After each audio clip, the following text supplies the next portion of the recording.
السلام علیکم ورحمۃ اللہ وبرکاتہ۔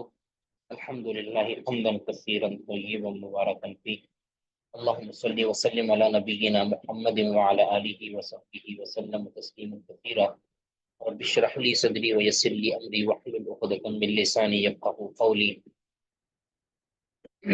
اعوذ باللہ السمیع العلیم من الشیطان الرجیم، بسم اللہ الرحمن الرحیم۔ سورۃ المزمل مکیہ۔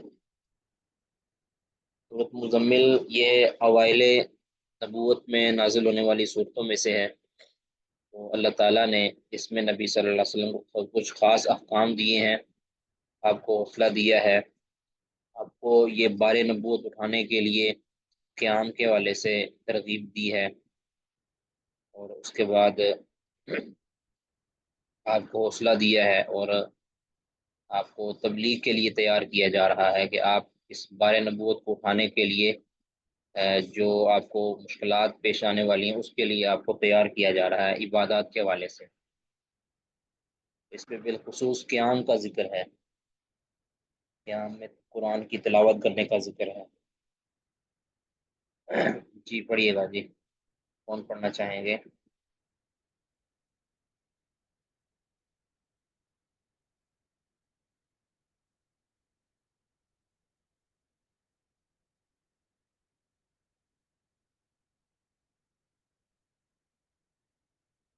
جی کون پڑھیں گے؟ السلام علیکم۔ وعلیکم السلام ورحمۃ اللہ۔ جی شکر۔ اعوذ باللہ، بسم اللہ الرحمن الرحیم۔ یا ایہا المزمل، چادر لپیٹنے والے، یہاں نبی صلی اللہ شکر، علیہ وسلم کو چادر لپیٹنے اب اس والے۔ چادر چادر لپیٹنے والے، چادر لینے والے، چادر اوڑھنے والے۔ اب اس میں اس کے شان نزول کے اندر مختلف اقوال ہیں، تو درست یہی معلوم ہوتا ہے کہ نبی صلی اللہ علیہ وسلم پر جب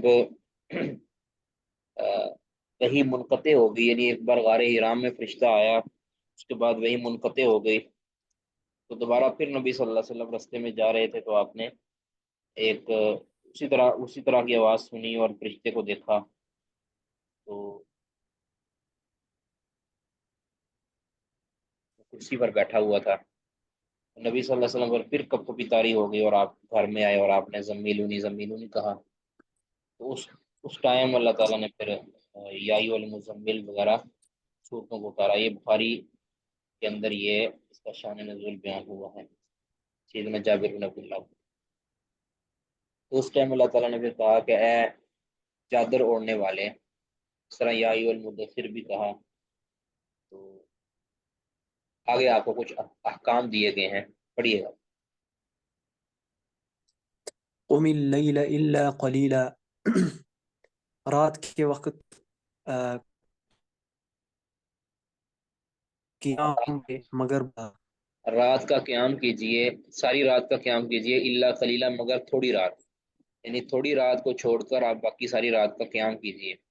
اب اس قلیلہ کی آگے تفسیر کیا کی گئی ہے، اس کی اس کے اجمال کو تفصیل کیا کی گئی ہے، یعنی کتنا تھوڑا نہیں کرنا آپ نے اور باقی رات کرنا ہے، تو اس کی نصفہ او انقص منہ قلیلا، کہ نصف رات یا اس نصف رات سے بھی تھوڑا کم، نصف رات یا نصف رات سے بھی کم، یعنی نصف رات مراد یعنی آپ نے جو نہیں کرنا، یعنی جس ٹائم میں آپ نے سونا ہے وہ کتنا ہونا چاہیے، نصف رات ہونی چاہیے، یہ نصف قیام ہو جائے۔ اوین کس منہ قلیل، یا اس سے بھی تھوڑا کم کر دیں اپنا سونا، یعنی اس کا مطلب ہے کہ قیام تھوڑا بڑھا دیں اور اس کو کم، او زد علیہ، یا اس پر آپ زیادہ کر دیں، اس سے بھی آپ زیادہ کر دیں، یعنی نصف سے زیادہ کر دیں سونا اور قیام کو کم کر دیں، ٹھیک ہے۔ گویا ثلث رات آپ قیام کریں یا نصف رات قیام کریں یا ثلثا، ثلثین جس کو کہتے ہیں، ثلثین، دو تہائی کر لیں، ایک تہائی کر لیں یا نصف کر لیں، آپ نے قیام کرنا ہے اور اتنا ہی سو جائیں، تو یہ آپ کو قیام کرنے کا حکم دیا گیا۔ دراصل آگے اللہ تعالیٰ نے آپ کو ایک آگے آ بھی رہا ہے، بار نبوت اٹھانے کے لیے آپ کو تیار کیا جا رہا ہے کہ آپ قیام میں رہیں، اور رات کا ایک حصہ آپ قیام فرمائیں۔ آپ کو یہ حکم تاکیدی تھا۔ یاد رکھیں کہ نبی صلی اللہ علیہ وسلم پر اس وقت قیام فرض تھا یا نہیں تھا، اس میں اہل علم کا اختلاف ہے، لیکن اس میں کوئی اختلاف نہیں ہے کہ امت پر یہ کم از کم فرض نہیں تھا۔ امت پر قیام شروع پہلے ہمیشہ سے فرض نہیں رہا، کبھی بھی فرض نہیں ہوا۔ نبی صلی اللہ علیہ وسلم کے بارے میں اختلاف پایا جاتا ہے۔ درست بات یہ ہے کہ نبی صلی اللہ علیہ وسلم پر بھی قیام واجب اور فرض نہیں ہوا جس طرح دوسری نمازیں ہوتی ہیں۔ آپ صلی اللہ علیہ وسلم کو بڑی تاکیدی حکم دیا گیا ہے کہ آپ قیام کا اہتمام کریں، اس لیے کہ آپ نے ایک بڑا کام کرنا ہے، نبوت کے بھار کو اٹھانا ہے۔ تو اس ذمہ داری کو ادا کرنے کے لیے آپ جو ہے نا مضبوط ہوں، یعنی آپ اپنے اوپر جبر کریں اور آپ اپنے آپ کو تیار کریں، ٹھیک ہے؟ تو انسان اپنے اوپر جبر کرے، اپنے قیام اللیل کرے، تو اس کے اندر حوصلہ آ جاتا ہے، اس کے اندر ایک دل کی زندگی اور دل کی تازگی آ جاتی ہے، اور انسان پوری طرح سے تیار ہو جاتا ہے۔ تو نبی صلی اللہ علیہ وسلم کو یہ قیام کا بار بار کہا گیا ہے۔ تو اس کی کئی فضیلتیں آئی ہیں قیام اللیل کی، حدیث کے اندر اس کی بہت سی فضیلت بیان ہوئی ہے رات کو قیام کرنے کی، اور صحابہ کرام کو نبی صلی اللہ علیہ وسلم ترغیب بھی دیا کرتے تھے قیام اللیل کی، صحابہ کرتے بھی تھے۔ بہرحال نبی صلی اللہ علیہ وسلم پر یہ واجب نہیں رہا، درست بات یہی ہے، نبی صلی اللہ علیہ وسلم پر کبھی بھی یہ واجب نہیں رہا، اور آپ کو تقیدی حکم اس لیے دیا جا رہا ہے کہ آپ وہ مضبوط ہو جائیں۔ جو آپ کے اوپر ایک بڑا وزنی کام ڈالا جانے والا ہے، آپ کے ذمے لگایا جانے والا ہے، اس کو اٹھانے کے لیے اپنے آپ کو تیار کر لیں۔ یہ اللہ تعالیٰ کی تربیت، اللہ تعالیٰ کی طرف سے نبی صلی اللہ علیہ وسلم کی تربیت ہو رہی ہے۔ جی آگے، ورتل القرآن ترتیلا، اور قرآن کو آپ ترتیل کے ساتھ پڑھیں۔ ترتیل میں مانا یعنی خوب ٹھہر ٹھہر کے پڑھنا۔ ترتیل کے اندر کئی چیزیں آ جاتی ہیں، ایک تو ٹھہر ٹھہر کے پڑھنا، دوسرا ہے غور و تدبر کر کے پڑھنا، تیسرا ہے کہ خوش الہانی کے ساتھ، خوش آوازی کے ساتھ پڑھنا۔ یہ تینوں چیزیں ترتیل کے اندر آ جاتی ہیں۔ ترتیل ہوتی یہ ہے اصل میں کہ جو ہے قرآن پاک کو اس طرح پڑھنا کہ نہ تیز بالکل اور نہ ہی بالکل آہستہ، اس طرح کے یہ مصری پڑھتے ہیں نا، یہ والا ترتیل نہیں مراد۔ ورتل القرآن، نبی صلی اللہ علیہ وسلم ٹھہر کے پڑھتے تھے۔ ٹھہر ٹھہر کے پڑھنے سے مراد کہ آپ ایک ایک آیت کر کے پڑھتے تھے اور اس کے اوپر تدبر کرتے تھے، غور کرتے تھے، یہ ترتیل مراد ہے۔ یعنی آپ نے قیام کرنا ہے تو قیام میں پڑھنا کیا ہے؟ قرآن پاک پڑھنا ہے۔ جتنا آپ کو قرآن دیا جا رہا ہوگا تو آپ نے اس کو غور و فکر کر کے پڑھنا ہے، اس میں تدبر کرنا ہے، اللہ کی نشانیوں کے اندر غور کرنا ہے۔ پھر جہاں اللہ کی رحمت کی آیات ہوں وہاں اللہ تعالیٰ کی رحمت کی طلب کرنی ہے، اور جہاں عذاب والی ہوں تو وہاں اللہ تعالیٰ کی پناہ میں آنا ہے۔ یہ ساری چیزیں اس ترتیل کے اندر آتی ہیں، تو اس کا آپ نے اہتمام کرنا ہے، یہ نبی صلی اللہ علیہ وسلم کو حکم دیا جا رہا ہے۔ اس کی وجہ کیا ہے؟ یہ سارا کچھ کیوں حکم دیا جا رہا ہے؟ آگے جی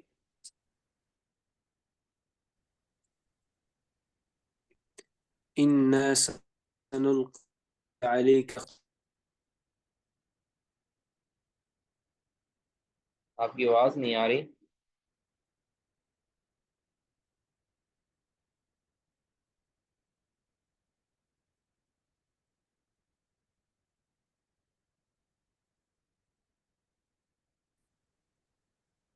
آپ کی آواز نہیں آ رہی بالکل بھی۔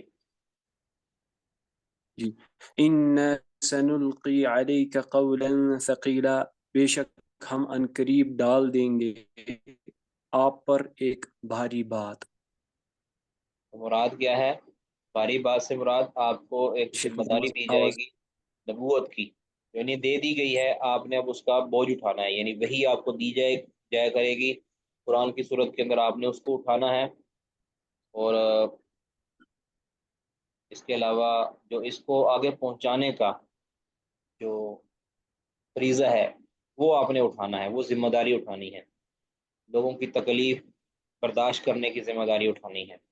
یہ نہیں آپ پر ایک بھاری بوجھل جو ہے نا وزن ڈالا جا رہا ہے، اور آپ جانتے ہیں کہ نبی صلی اللہ علیہ وسلم پر جب وہی نازل ہوتی تو آپ کے لیے برداشت کرنا بہت مشکل ہو جاتا تھا، ٹھیک ہے؟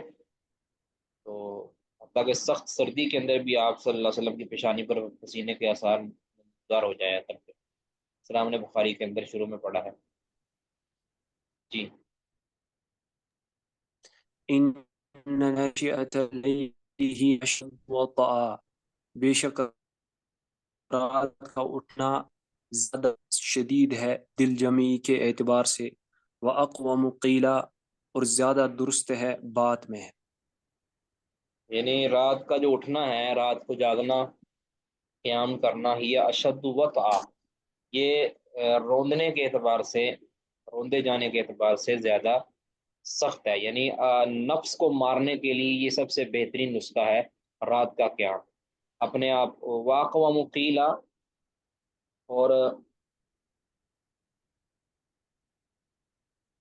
واقع زیادہ صحیح ہے یا درست ہے قیلا بات کے اعتبار سے، یعنی آپ نے جو آگے بات پہنچانی ہے، اور آپ صلی اللہ علیہ وسلم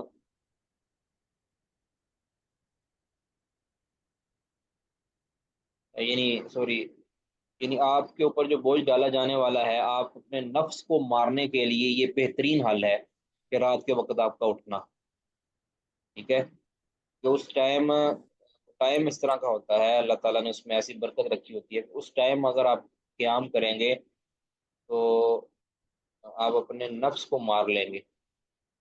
کہ دوسری بات ہے کہ واقع مقیلہ اور بات کے کرنے کے اعتبار سے بڑا مناسب وقت ہے، تو اللہ تعالیٰ سے آپ راز و نیاز کریں، اللہ تعالیٰ سے آپ گفتگو کریں، اللہ سے دعا مانگیں، اللہ تعالیٰ سے حوصلہ مانگیں، یہ ساری چیزیں اللہ تعالیٰ سے گویا راز و نیاز کرنے کا سب سے سوٹیبل وقت یہی ہے۔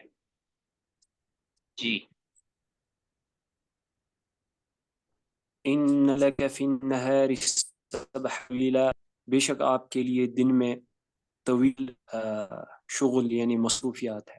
ہاں جی، سبحان کا مطلب ایسے مطلب ہوتا ہے تیرنا، یعنی حرکت کرنا، آپ کی مشغولیات وہ بڑی لمبی ہیں، سارا دن آپ کے پاس ہے، تو اس کے اندر عام طور پہ آپ کے پاس اتنا وقت نہیں ہوتا کہ آپ، ویسے تو نبی صلی اللہ علیہ وسلم ہر وقت ذکر کرتے تھے، کانا نبی صلی اللہ علیہ وسلم یذکر علی احیالہ علی کل حین، نبی صلی اللہ علیہ وسلم ہر وقت ذکر کرتے تھے، علی کل احیانہ، ہر وقت آپ صلی اللہ علیہ وسلم ذکر کرتے تھے، لیکن جو ہے دین کے مصروفیات میں عام طور پہ اس طرح کا وقت نکالنا مشکل ہو جاتا ہے جس طرح رات کے وقت نکلتا ہے، تو اس لیے آپ کو قیام اللیل کی ترغیب دی جا رہی ہے۔ جی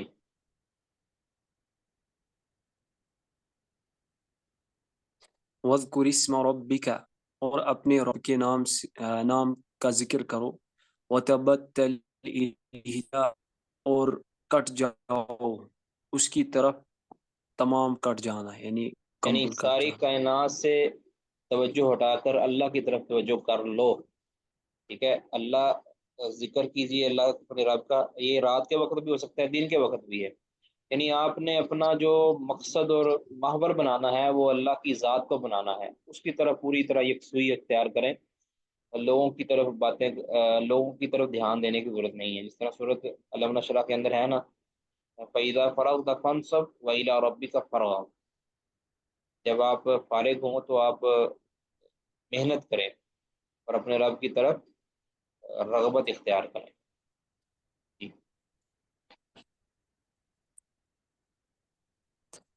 رب المشرق والمغرب، رب جو مشرق و مغرب کا رب ہے، لا الہ الا ہو، نہیں ہے کوئی معبود مگر اس کے، فاتخذہ وکیلا، پس بنا لو اسی کو کارساز۔ اب نبی صلی اللہ علیہ وسلم کو بتایا جا رہا ہے کہ تمہارا رب جو ہے نا مشرق و مغرب کا رب ہے، اس کے علاوہ کسی کو معبود نہیں ماننا، انہیں اپنا کارساز بنا لو، یعنی وکیل بنا لو، اپنا آپ کا بھروسہ، آپ کا توکل صرف اللہ کی ذات پر ہونا چاہیے۔ جی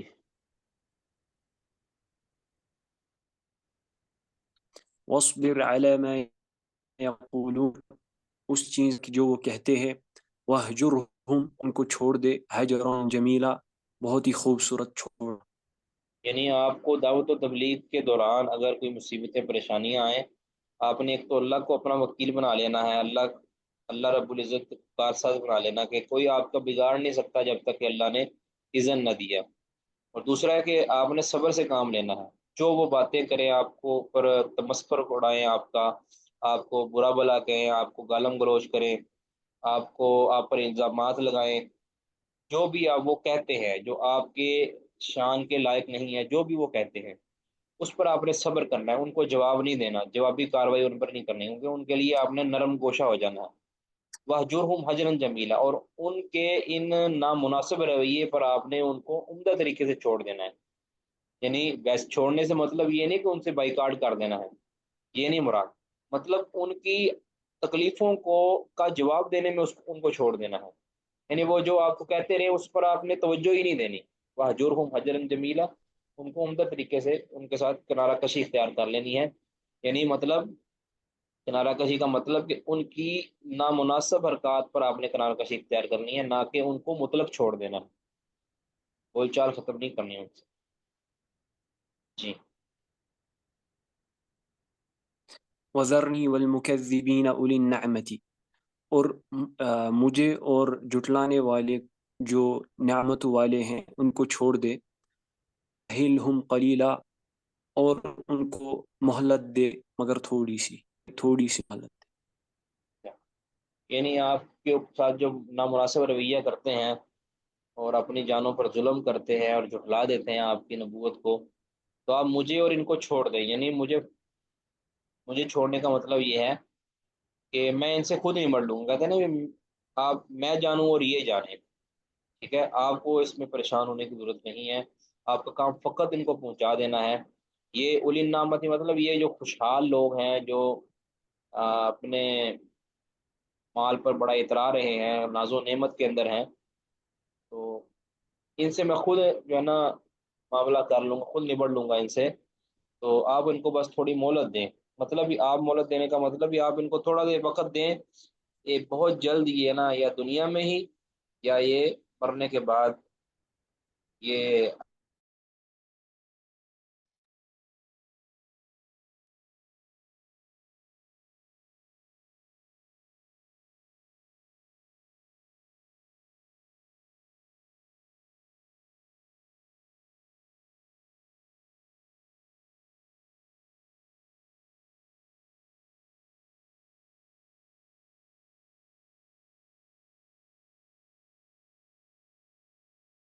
جی آپ ان کو بس تھوڑا چھوڑ دیں اور مہلت دیں، تو یہ بہت جلد اپنے عذاب کو چکھ لیں گے۔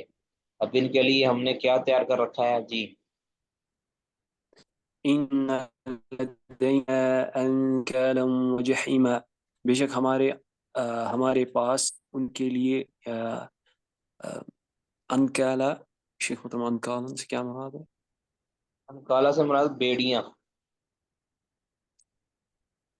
جی، زنجیریں، بیڑیا، انکال بیڑیا ہے اور بھڑکتی ہوئی آگ ہے۔ یعنی جو پاؤں کے اندر بیڑیاں ڈالی جاتی ہیں، یا انکالا کا مطلب عذاب بھی ہے، یعنی ہمارے پاس طرح طرح کے عذاب ہیں ان کے لیے، وہ جہیمہ اور جہنم ہے، سخت تہتی ہوئی آگ ہے۔